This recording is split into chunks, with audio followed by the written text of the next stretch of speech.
Is that art?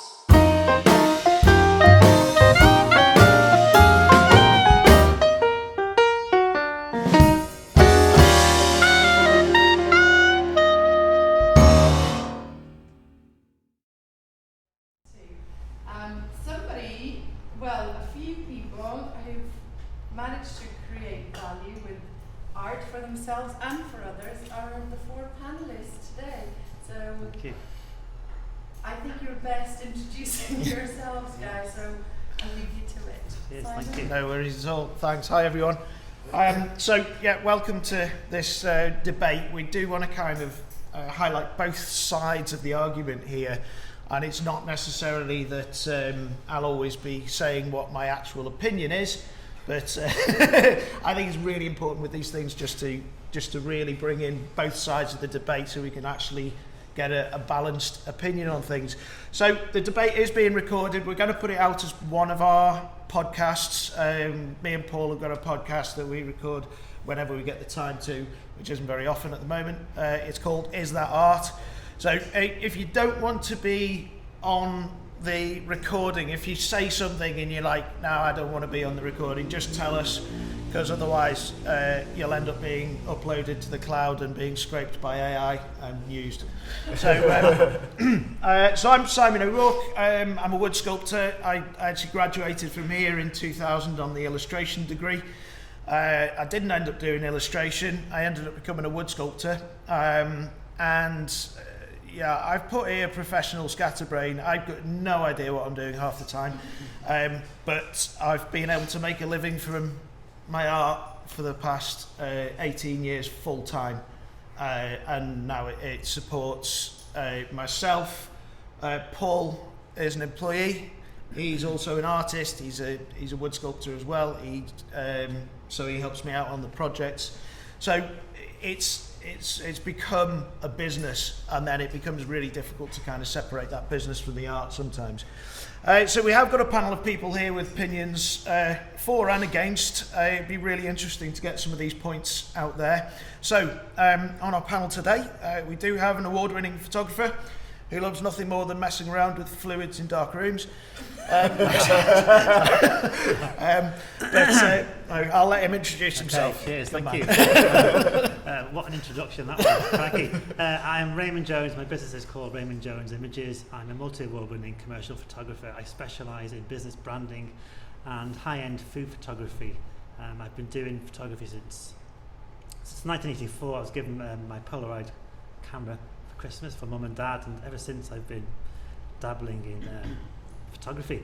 I began doing film photography, then I progressed to digital, and now because of AI I'm thinking, do I go back to film photography where I'm feeling it's going to be more authentic for my audience? So that's a debate perhaps we can talk about later. Brilliant. And we also have an let's try and say that with my teeth in. An award-winning illustrator for whom walls means so much more than ice cream. Go on. Ice cream's better though. Hi, my name's Liam Stokes-Massey. I'm a local artist, illustrator and mural painter. So I've done a few murals around town and organised the Wrexham Public Art Trail last year. And over the coming months we're hoping to do another 9 or 10 murals, so it should be a pretty exciting period. But yeah, so obviously the whole argument to me is quite important. So yeah, looking forward to getting into it. Yeah, great. And I'll let Paul introduce himself. Yeah, I'm not the best advert here because I study music and I'm not doing that now. I work for him, so I could get sacked for this, anything I say. I'm recording it all. Yeah, I know. I'm also an illustrator, completely self-taught, and it's weird. Guys, can I just ask you to speak a bit louder? I don't think they'll hear you. Yeah, project. It's a bit weird, and I don't like flags. Right. Flags. Okay. So yeah, we are looking at really exploring the AI in the creative world and answering all the important questions like, is it the future? Is it ever going to go away? Or is the universe just one big simulation and we're actually just AI with leaky bits? So I'm just going to start by reading a paragraph here that's actually just going to kick off the debate. This is a pro AI point. This one. So AI tools dramatically lower the technical and financial barriers to entry, allowing individuals with strong ideas but limited technical skill or resources to bring their visions to life. A talented writer can now generate concept art for their novel. An indie filmmaker can create complex visual effects without a Hollywood budget. And a musician can complete fully orchestrated scores from their laptop. The democratization empowers a wave of new creators who were previously excluded, leading to a more diverse and vibrant creative landscape. It's not about replacing professionals, but about equipping more people to participate in creation. Well, what do you think about that then? Let's start with you, Liam. Me? Yeah.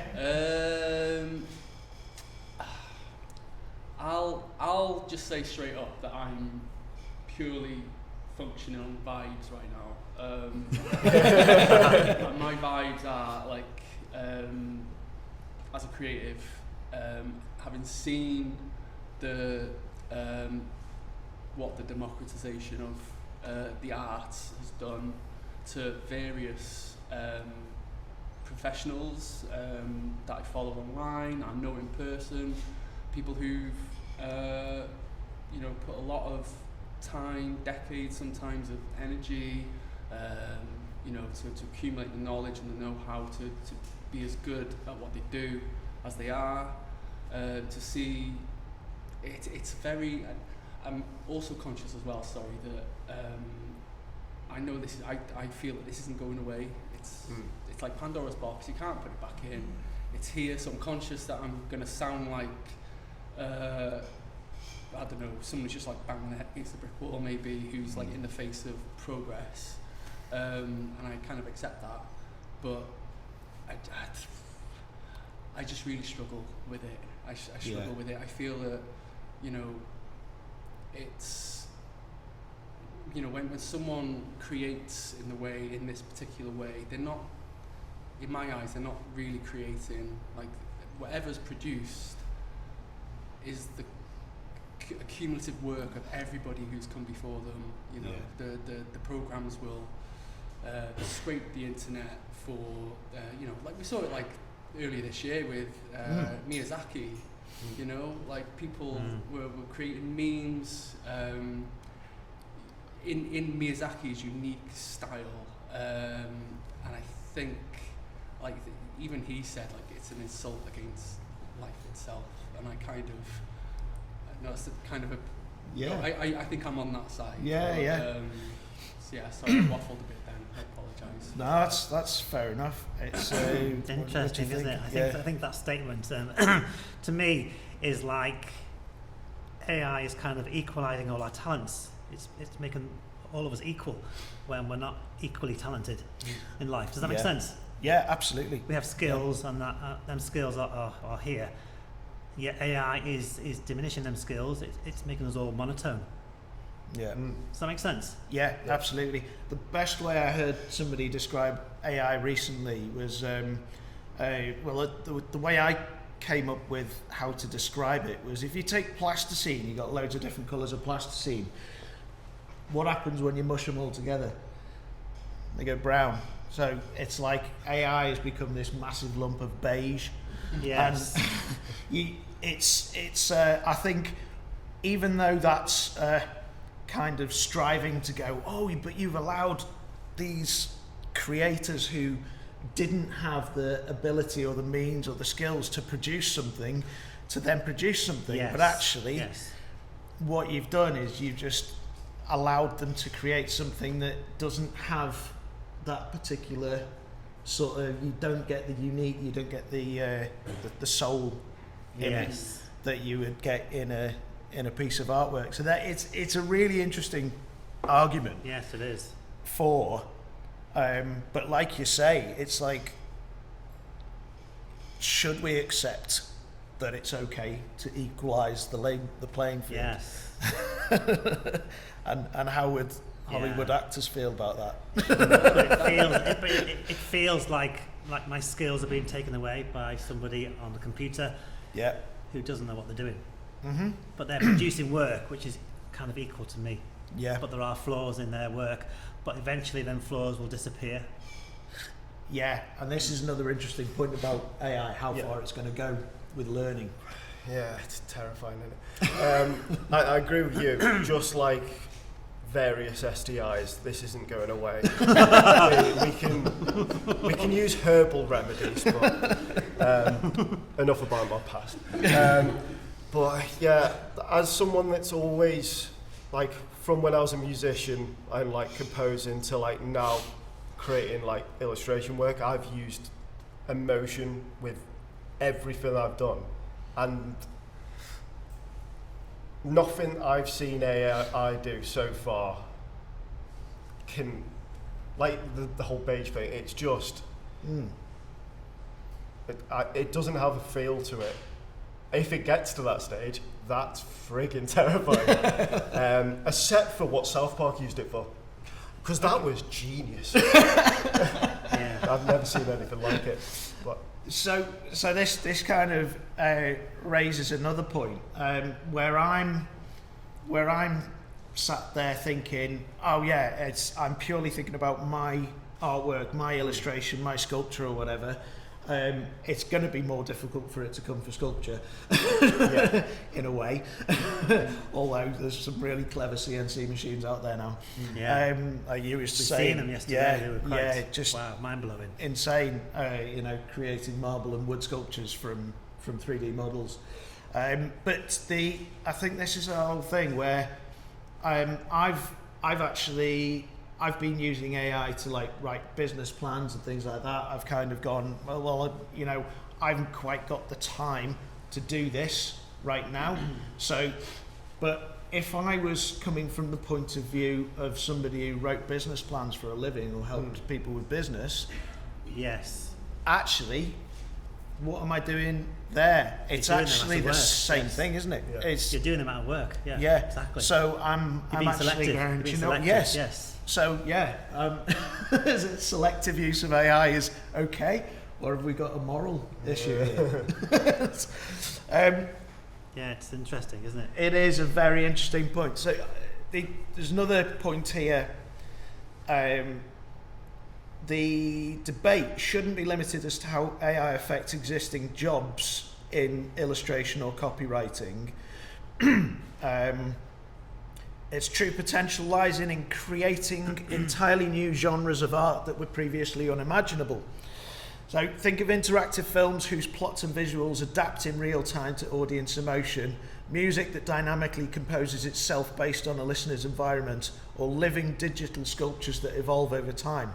AI is not just a tool to do old things faster, it's a medium in its own right that will unlock novel forms of human expression and experience. That's a really interesting one, because is that just a use of a tool?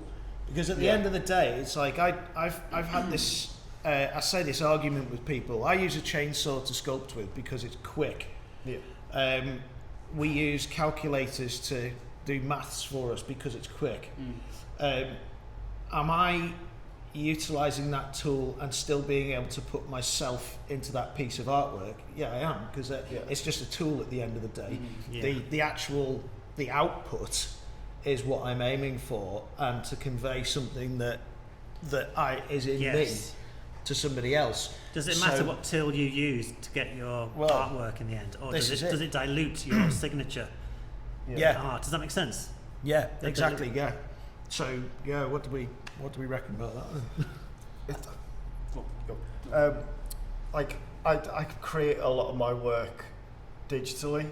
Yeah. So is it that much further away from like I'm using a fake tool? Yeah. Yeah. Like it's still a tool, but Is it different from a paintbrush? See what I mean? yeah. Yeah. Because you're producing the art anyway. But you're Yeah. still, there's still, to me, because I use a lot of digital art as well, and I was very, traditionally I use paints and pencils, so making that jump to digital was quite a big deal for me, because Yeah. like in my early career, I was like, I'm not touching it. It's not real. But ultimately, you know, it's still you who's making the mask. Yes. You're behind it. choosing- Yeah. You're choosing the thickness of the brush, the texture of the strokes. It's, you know, there's still a human behind it. But when it comes to creating like an AI art piece, where you're putting prompts into a program, like, to me that's a completely different kind of leap. There's not a lot Yeah, it's different. of Isn't it? It's different than there's what not we a used lot to. of the prompter or the artist behind that. to me. I agree, but the other side of the argument of that is, in a wordsmith kind of way, you kind of are like bringing, like, creatively building something. I still don't agree with it. So we say the prompt writers are actually creative writers. Well, Yeah. Yeah. Is there an element to that? Is there an element of okay, I can't get this to do what I want it to do. How can I do it in that way? So I'm going to only use my words and use creative writing in order to do that. Is that actually an argument? Is it a valid argument? I think if you're a photographer and you're using Midjourney, then you will get a really good image because you know how to do photography. If you're not a photographer, then you wouldn't get that same image. Right. Does that make sense? It does make sense. No, it's all about knowledge, Yeah. isn't it? Your knowledge. Yeah. So you're using your knowledge to create that artwork at the end of the road. Yeah. And how unique is it? Because when you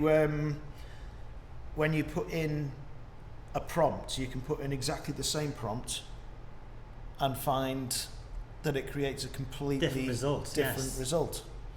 So then, It's where not do we all stand on how yes. unique that is? And it's I know it's scraping. Is it scraping It is scraping. Yeah. art from other people? But It's do- scraping that art. Are we just scraping anyway by going and doing research on artists we like? But isn't that down to us? Because over the years, me personally on social media, I've given away my knowledge through social media posts. So in a way, I've fed the computers Yeah. the information. This is all your fault. Do you know what I mean? So we've been feeding the computers for years, haven't we? We've been Yes. uploading our stuff to Facebook. We've been uploading our stuff to the internet because we want to share it. And now it's kind of bitten back, hasn't it?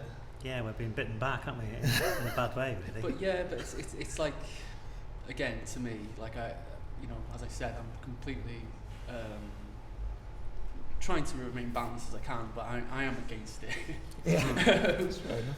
But I just think that it's the way it's going. It's not. No one's keeping an eye on this.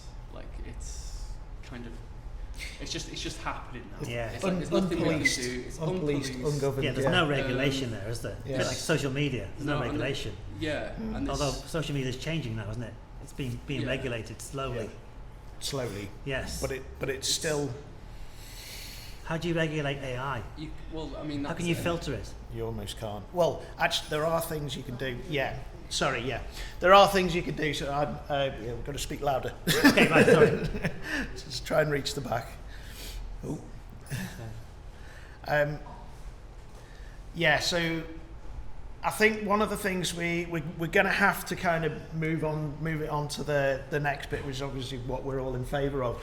But I want to hear from you guys. Has anybody got anything to say that they want to kind of bring up that's potentially an argument for? Unlikely in this room. But does anybody have anything that they want to say about this at this point in time? No? Silence? That's it. AI is Yes. shit. Sorry. I kind of came into this thinking, no, I'm really against AI. I also don't like self-serving supermarkets because I'm not getting that personal connection. Yeah. I will deliberately go to a person on the till. I have, however, had to sometimes use a self-serve. Yes, Yeah. it's quicker and it gets the job done. It's kind of a little bit similar, and I'm kind of thinking, after listening to things, I'm finding myself fighting against for it. I'm thinking, we can't stop it, it's coming. Maybe we should embrace it more, use it to feed ideas, use it to help you with your ideas, develop things that go on as an artist in your head, but still carry on in whichever way you want it to express your artistic outlet. I think there may be room for both things, because you're never going to take away your love of carving a piece of wood. Right, that physical action, you as an artist, your enjoyment you get from that, your connection with the materials. The person buying that work gets that, and they're the people who buy your work. The people who want the AI piece of work will see something different. So maybe there's a market for both. And that's a really valid point, though, with there being a market for both, because you've got I met there's a lady called Kelly, and she created a business from nothing. It's called Scrubbies, and she's making these essentially compostable alternatives to your sponges, your plastic sponges that people use for washing up and things like that. So they're made from compostable fabrics. It's Hessian on one side, so you get the abrasive. But her point was she wanted to make it affordable for people. So, and she wanted a variety of patterns to go on the back. So she uses AI to create these patterns to go on the backs of her, to get fabrics printed up to put on the backs of those. So she's actually doing that because she said she was worried, and she's actually thinking about kind of making the jump to potentially employing an artist or getting an artist to do it. Her fear was that it wouldn't be affordable for people, and she wanted to make it as affordable as possible. So in that sense, you've got a market for your tap posters in a holiday shop that are all AI generated, because those people buying those aren't necessarily our clients. You know, is that a balance we have to approach and go, well, they were never going to spend 150 quid on a 200, 300 or whatever on a unique piece of artwork anyway. They'd much rather have a poster for a £5. So, like you say, there is this balance to kind of reach sometimes, I think, with these things. It's going to have to, I think you're right, there's going to have to be room for both, unfortunately. But like you said, like, you know, if as an artist you're using it to put together a concept and explore different ideas, but then the final piece is painted with, you know, real materials. Like I can, you know, I get on board with that. If it's a time saving potentially in the early stages of a project. I think that where I worry quite a lot is that, like, I've already seen, as I said earlier, examples where things like book publishers will use AI art as their book covers, and they're not small books, you know, they're big books that, you know, somebody's probably lost out on a lot of work. I know, as I said, illustrators who've lost out on so much work because big companies are going down the AI route, and that extends then to film companies who have already included AI in their some of their films, and I just think it's going to look like a really different Earth, I guess, in the next like 5 or 10 years. It will. Where, you know, even music, like I only found out recently that, you know, music is not immune either. Like AI music exists. And to me, that's like, okay, well, everything's fair game now then, isn't it? It's because you know, if you enjoy a music artist, you know, you're simply not going to get that depth of feeling with AI music that you will from like a real musician. Like, but maybe that's like short-sighted. I'm not sure, short-minded or closed-minded rather. But I think ultimately it's not going away. We're going to have to, maybe explore regulation. I feel the same. But when I began photography, I was doing film photography, and then all of a sudden digital came along, and then I felt threatened. I was really scared, and then I decided no, I will embrace digital cameras. Do you know what I mean? And I did do, and now AI is coming along, but I think it's different. It's different. Yeah. It's not the same. It's not the same threat, I don't think, because it's creating more than what I can create, and that's the big threat, I think. Yes. Does that make sense? Yeah, absolutely. Yes. Yeah, definitely. Does anybody? I mean, it's like as people who are starting out on a potential art career. I mean, how many of you? Just give a show of hands. How many of you have been told by somebody that it's pointless doing art now? Really? A few. Yeah. Well, don't listen to them. But it's just that thing of it. It's like you can tell there's this sort of thing in the air that feels like a threat. Threat. Yes, you've got this whole thing hanging over us. But it's one of the things that I've kind of found over the years is that when stuff like this comes along, what the media like to do is play on the fear. So that's why we're hearing so much about, oh, it's going to take jobs, oh, it's going to do this, oh, it's going to do that. But I think ultimately it'll be really interesting to see where people's values lie.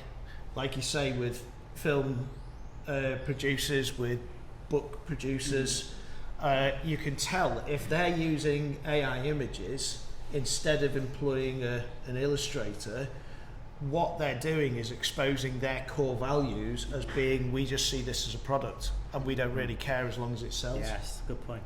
So you'll start to see this integrity level of who is actually valuing people over profit. Yes. Ultimately, we've all ended up being subject to this kind of capitalist society because that's what we live in. And that's probably one of the reasons that the only way I can make a living as a wood sculptor is by doing it with a chainsaw, because it's quicker. And I wouldn't be able to stand there with a chisel and hammer and make the same level of a living as I could do with the chainsaw. So I think, so where are we on now? So we've got 25 minutes left of this. I think it would be really good to, I mean, this is going to be our favourite bit really, isn't it? The arguments against. So one of the things here is has been raised before. We've got the entire current ecosystem of generative AI is built on a foundation of ethical failure. So this is what I was talking about with the levels of integrity of people. The models were trained by scraping billions of images, text, songs from the internet, the vast majority of which are copyrighted works by human creators who gave no consent and received no compensation. The output of these models is therefore an industrial scale derivative of stolen labour. To embrace this technology without resolving this fundamental issue is to endorse a system that devalues and cannibalises the very human creators it claims to be inspired by. So that's a pretty damning report. And I got AI to write that. Really? So, interestingly, it's number one, I think we have to stop humanising AI to start with, because it is simply a machine that was put together by people who potentially didn't realise how far it was going to go. Definitely in the realms of Skynet and Terminator. Yeah. Toasters are coming for you. Toasters are coming for you, yeah. But this whole thing of how ethical it is actually is a kind of, it's fairly indicative of where society is, I think, in terms of integrity and what people value. Like I say, it's you talk to anybody who talks about business and what is business for, the primary thing that people will usually come out with is profit. Yeah. And why is business profit? Business should be serving somebody. Business should be about the customer. Because ultimately, what are you trying to do? Are you just trying to extract money from people, or are you trying to provide something that enriches somebody's life? And as artists, all we're trying to do, our end goal, is to enrich other people's life by sharing what's in us. So if that's the case, it's like, how do we start to, I'm in fixing mode now. I swore I wasn't going to go here because I was,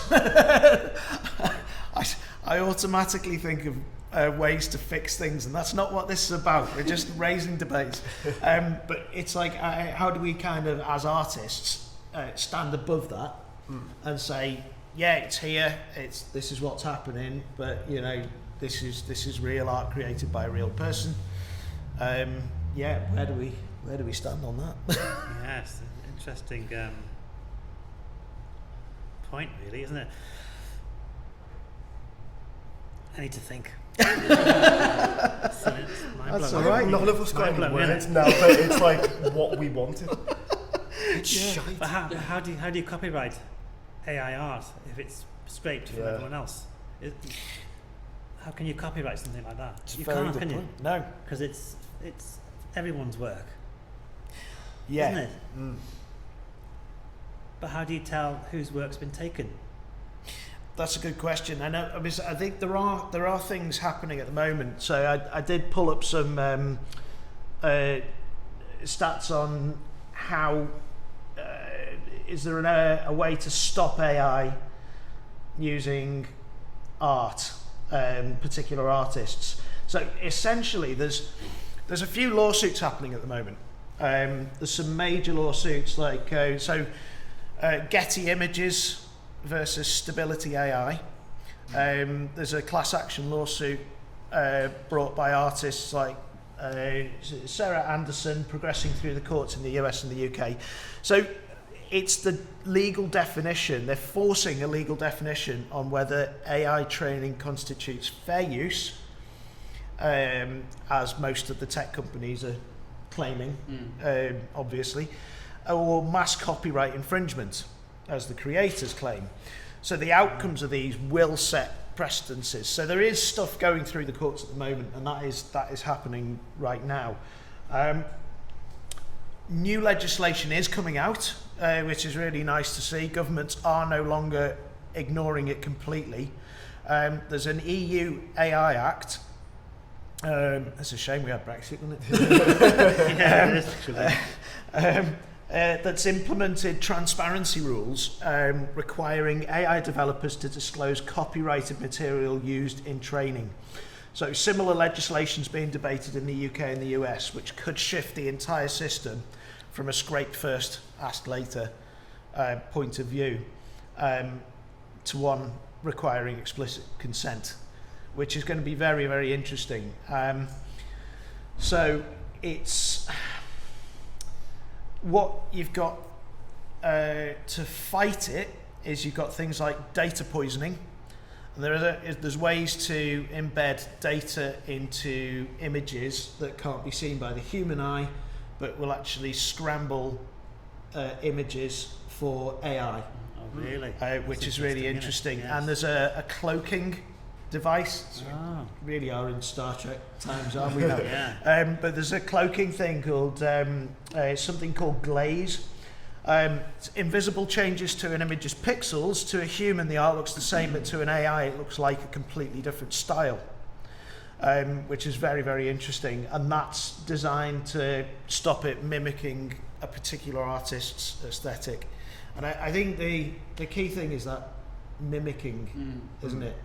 Yes. That's becoming really difficult to police.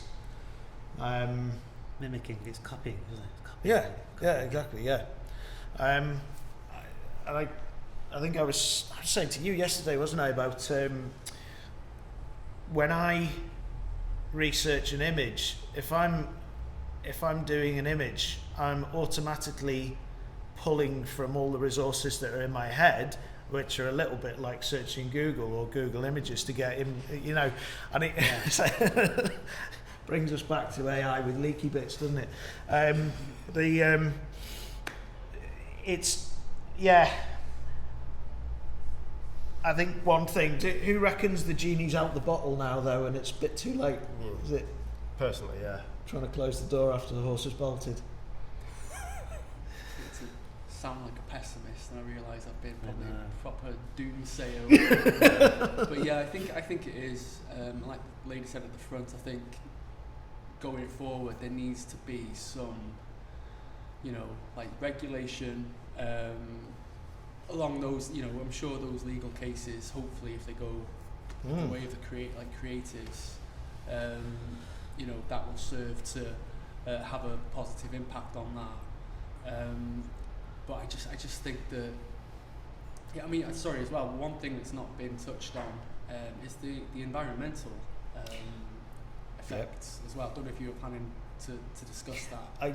I hadn't got there in my head because I wasn't sure we were going to have time to go into the whole thing. Well, that's like a whole talk in itself, probably. Yeah.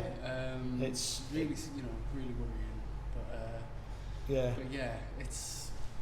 I think it's. I was kind of hoping when it first started to be discussed, and you first started seeing examples of it. You know, when people have got like 7 fingers and like 3 eyes and stuff like that. Yeah. I thought that, oh god, this is obviously a fad that's going to go away, just like NFTs did. You know, that was a whole massive thing, and then after 6-7 months, it disappeared almost. But it just feels like this is so big.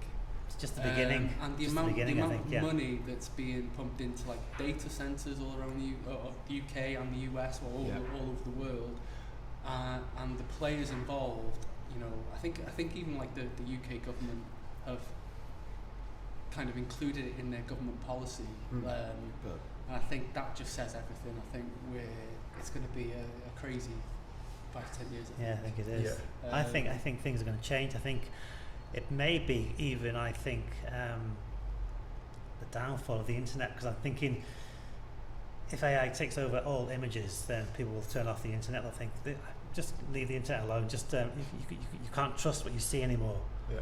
So it's time to move on from the internet even. Maybe go back to old times where we had no internet. Need libraries. Does that make sense? Yeah. Go back to film photography. Go back to film photography with real film. Do you know what I mean? And not with digital. I think it's going to be really fascinating to see kind of how that pans out, because you've got this level of like I say, going back to the integrity thing, you're going to find that you'll see who does value human interaction over just making a product. And it could potentially help us all by driving our prices up, because they're authentic. Yes, because there are customers out there who want authenticity. There are people out there, they want your work because it was done by you. It was done by you or by me in the real world. Yeah. There are people who want authenticity. I'm going to add that to my website. Personally, I wouldn't. It's tricky. Sorry, go on. Yeah, I would argue that as well.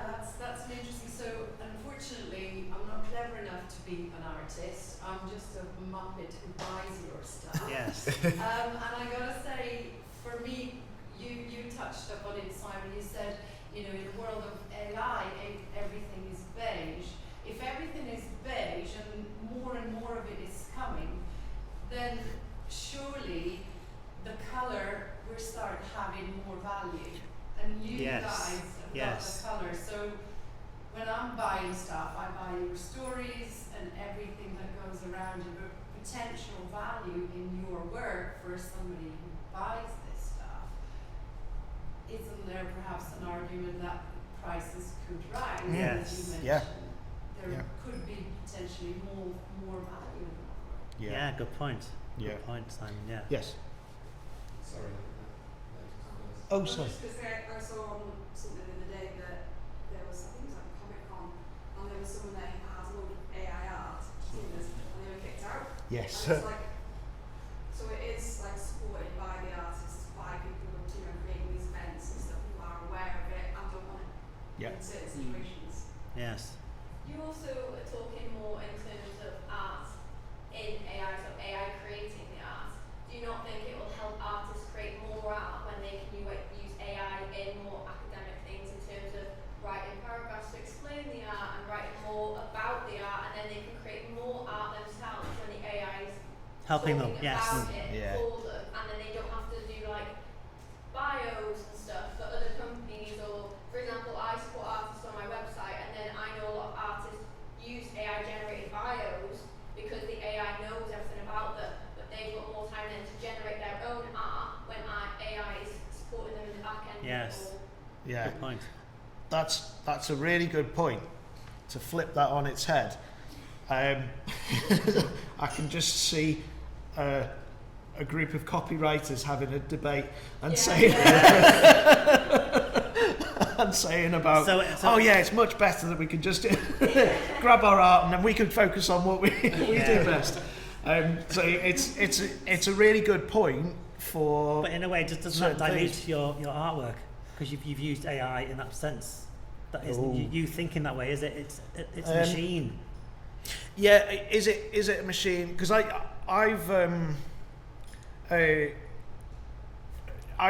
actually, I mean, I was going to say this, I mean, we're close to the very end anyway. I actually decided to get AI to provide all of those arguments for me. Because I was like, I'm really interested to see what the general consensus is. And it's like an escalated Google search, essentially. You're not having to filter through things and all the rest of it. So me being lazy or me kind of like going, do you know what, I need to streamline what I'm doing here. I've got millions of commissions on, so I've got to focus on that because that's what brings me in the money. I need to quickly do this and make sure I've got a good overview of what's out there in terms of, you know, looking at the those legal rulings and things like that. I would have been searching for quite a while to try and find those. So AI found those for me. So in that sense, we've got a tool which allows a faster search. Like you say, it's probably another whole debate with to what detriment to the planet with the amount of energy being used and things like that. Yes? Speaking of the environmental side effects, I actually was very interested by that and I looked up, so I was like, right, it takes 10 minutes maybe to generate an AI image. Yeah. How long would it take me to make my laptop chugging away for days on end? And I was trying to like look at it and go like, right, which one's using more energy? But then at the same time I didn't then come across going, if something takes 10 minutes to make, they're not going to make one. And it was like, so even though, if you spend hours making an image, you're probably like, you know what, I'm tired now, I'm not going to make more stuff. But if it takes like 10 minutes to generate one, you're going to probably generate like 10, because you're just suddenly, you've got this kind of like easy access kind of like thing. So the environmental like side, like which one uses more energy is quite a difficult one, but it does seem like, because one's easier to do, even though it's high energy costs, they end up then pumping out far more, which I think is why free ChatGPT accounts aren't allowed to generate a certain amount or something, because it's like capping it to stop you from getting too much. Yeah. Which is what you pay for it as well. But Yeah, absolutely. Interesting thing though, anyway. It is. It raises something else that me and Ray had discussed yesterday, which was the advent of digital photography means that we were actually ending up not quite paying as much attention as we would have to carefully set up a shot because you have a film, and now you can go, oh well, I'll take it from there, I'm going to snap about 4 or 5 where I would have just done one, instead of really going, okay, I'm going to treat this with much more respect. So there's an element of laziness there, throwing out a whole bunch of stuff just because you can, in order to get and is that kind of damaging the way we use our brains? Is that is it making us lazy? I'm a photographer and I've worked in advertising as well, so I've seen sausage factory where you've just got to pump out rubbish for a client, you know, and that will always happen. So in a way, AI is going to sort of help possibly with some of that stuff. In an ideal world, I'm a bit of an idealist, I think, but when you said about photography, I think a lot of what we're talking about here comes down to the human element and the discernment and the skill, because a photographer that uses digital still, I would say that more skilled photographers are still probably only taking 1 or 2 shots. They're not taking all of those shots. So that's an experience and a skill thing that comes with a bit more kind of practice, possibly. You know, so maybe there is still a case for that. And there's also, you know, look at what happened with digital music. There was a big resurgence in vinyl. There's a big resurgence in film. Yes, good point. So these things still have a place. Yes. Even within the context of this huge technological advancement, which is going to change the face of humanity probably. Yeah. But it's also going to mean artists and practitioners have to up their game and get better, because audiences will still want the human stuff. There'll be crap movies that pumped out AI, but there'll also be really good movies, and those convert. Crap movies that pumped out like a book. They're all that's the thing, isn't it? It's always been there, you know. Same with loads of bad art for you know, decades. But Yeah, that's really good. Good point, yeah. We're gonna have to kind of draw it to some kind of conclusion. Yes. That's it. I was just an observation I made. Probably the AI-driven outputs are too perfect. So the people are beautiful. So we're missing the messy elements. You know, think back to Freud, always wanting to get unusual people, unusual shaped people, different shapes, the messiness of life. Yeah, that's a really good Yes. point. So I'll just repeat that for the recording. So AI is too perfect. It's producing things that are too. It's like making people too beautiful, which is. Yeah, It's like figures. It's like figures. The interesting thing about that is you can tell when there's been backlash at the older magazines with photoshopping the front covers and getting rid of wrinkles and getting rid of all of these things that make us who we are. So, and I think it's a really good point about AI. You can't, well, at this point in time, you can't tell it to add a bit of normality to things. Yeah, make things imperfect. You know, it hasn't quite got there yet, but and if it does, like I said, we're all done for, aren't we? I don't trust people that are perfect either, so it's just giving me a complex about everyone. So it's a really good point, and you don't get that kind of rawness and the messiness of life, as you said. And those are the things that I think we will start to see, that again, that level of integrity of the people who are buying and the people who are commissioning. So it's it's going to be really interesting. Has anybody else got? If people are going to be using AI for things like art, for like resumes and stuff, just everything, how are you going to be able to tell what's genuine and what's not genuine? Things are just going to become progressively more fake, and the line between what's real and what's fake is just going to get blurrier and blurrier, and everything will just become not genuine.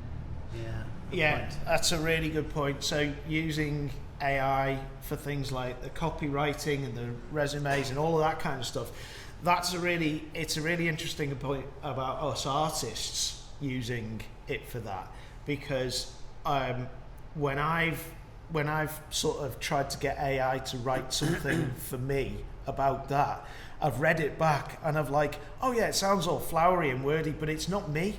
It doesn't convey me and my voice.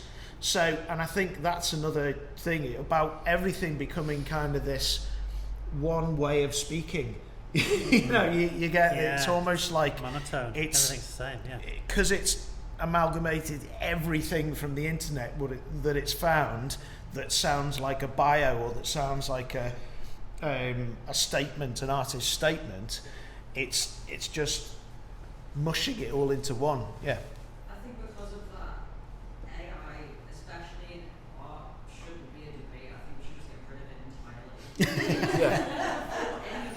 Be nice, wouldn't it? It has been really weird, and it would be amazing to have the power to be able to get rid of it completely. Anarchy. Yeah, that's But perhaps this is the evolution of art. The next stage. could be. It could be. It does make me sound intelligent though. Yeah. That's the other. Yeah. It makes me sound intelligent, but is that me? It's not me. I say Yeah, it does actually. throw in some mistakes in there just so people don't think it's AI. Yes. I mean, interestingly, now when we get, you mentioned CVs and stuff like that, now when we get CVs, we're actually, when we're interviewing people for jobs, for example, we're actually intentionally looking for that human side of it. And anything Yes. that's too polished, like Anne said, anything that's too polished, too beige, too perfect, it's like, no thank you, this person has put absolutely no effort into it. It has almost become quite nice where you see like a punctuation missing. You're like, oh, there's something here. So I think maybe we are going down the other way. When, you know, so finding that human voice in copywriting or that human touch in art, I think is becoming very, very precious. Yeah. Yeah, I think you're right. Yeah. I think as I well, agree. you can see with the way AI in particular, the jobs it's going for as well, like, which are unfortunately quite mistreated industries already. I mean, you know, there's been lots of VFX protests, all the other kind of protests happening, it's all these ones first, you kind of wonder, like, why not come up with an AI to replace CEOs or shareholders? There's nobody with brackets. Yeah, exactly. They've gone for, guys, you know those people out there protesting, don't worry, I've got a thing that can get it all done for you, so that you don't have to worry about that anymore. But there's a possible thought there, it's like that they're going for those jobs first, and then is it going to climb up slowly and take the other jobs, or is it kind of made for people?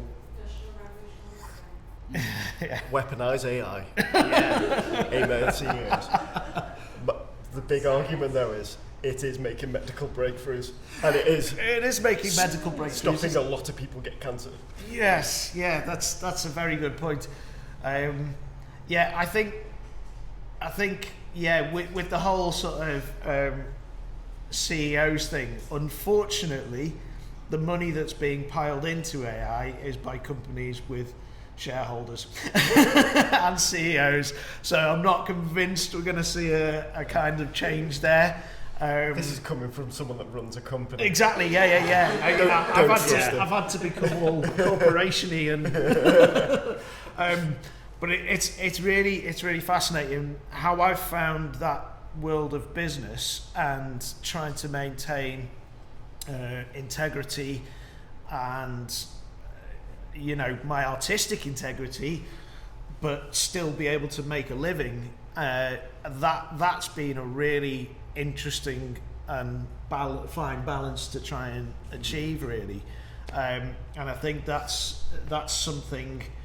I think if anything, the way we're going to get through this as a community of creatives is by discussing it like this, but equally trying to put as much of this into the teaching as possible, as much of this into the education at a base level of what are you trying to do. We're people. We need to remain integral to ourselves, and we need to find our own voice, and we need to find. We need to push our authenticity. I think. Exactly, authenticity. That's the word. Yes, that's yeah, valuable, absolutely. I think, for our clients, isn't it? There are clients who want our work. Yeah. It was created by humans, not by the input of computers. Yeah. That is the lesson, I think, for it all. As well as it's about ideas, isn't it? Humans at the moment are better at coming up with ideas. Yes. Yeah. And they're at the heart of every bit of creativity or art, really, aren't they? So as long as that's the case, then we should be all right. I feel like when it gets to the point where AI is good enough to be sentient, that's when we should which sadly is, on the existential point, it's pretty close to being. Yeah. It is already smarter than us. Yes. That's the thing though, it has the power of 1 billion brains already. It's been having it for thousands of years. How do you define smartness? That's the other thing, isn't it? It's because you've got yeah. like emotional intelligence, etc. that's the thing it doesn't have is emotional intelligence. Yes. On the point Yeah. of like an information intelligence, Yeah. like it's unbeatable. It's often Yeah. wrong. How is that then intelligence? Yeah, but that's the point though, is it can it train itself to become emotionally intelligent. Yeah, possibly. The point is that it's more on like an intellectual level, like it's giving you wrong facts. That doesn't, even if it has all the facts, it's not intelligent. It's not just how you like synthesize information. It can't synthesize the shit. So it's no, I know what you mean. It's a simulated. It would be a simulated intelligence and a simulated emotional reaction to things, based on what it's found. But where's the line between that becoming? It's Yeah. like there's a movie called The Creator, which is all about this. Yes. AI evolving so much that has it become human? Yeah. Or has it? That's Well, the interesting point about this, and actually I think this needs to be an entire other debate here, because we are getting into those realms of, are we living in a simulation? we got this kind of, but we that's the way we learn. We learn by repeating. We learn by seeing and repeating, and that's our entire ethos. Is will AI reach a pinnacle with its knowledge? Will it reach that pinnacle and then drop off? That's a good point. Don't know. It's interesting, isn't it? Let's meet back here in 50 years. Have another debate. I feel like all what you need to think about in the art world is, even if you don't use it in your daily life, you still need to acknowledge that it's there. And if you don't acknowledge it's there, then it's going to come at you and bite you. Yes. So Yeah. you need to, even if you adapt it in your artwork, then you need to obviously work around how that will be authentic and how you can keep that authenticity in your art. But you also need to watch out if you're not going to use it, because again, is it going to be like the digital camera and it's going to be there in your face and you're going to be behind it and it's going to be ahead of you in coming years and stuff. So as long as you stay with trends and things that are going to come and you've got to prepare for it, then you're ahead of the game really. Embrace it within reason. Yeah. Absolutely. I agree. Well, I think we'll have to. Sorry, I know there's so many questions, and I'm really enjoying this, but we are going to have to kind of wind down now because we're slightly over time. Thank you everybody for coming, and thank you for taking part as well.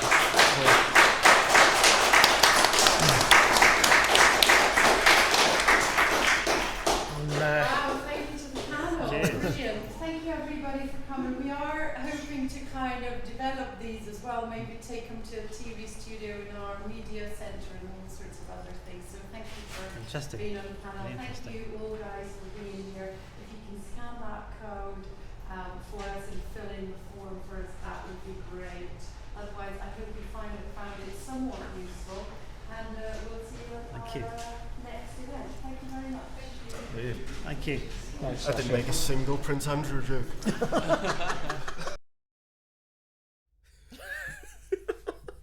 We do another one. Yeah.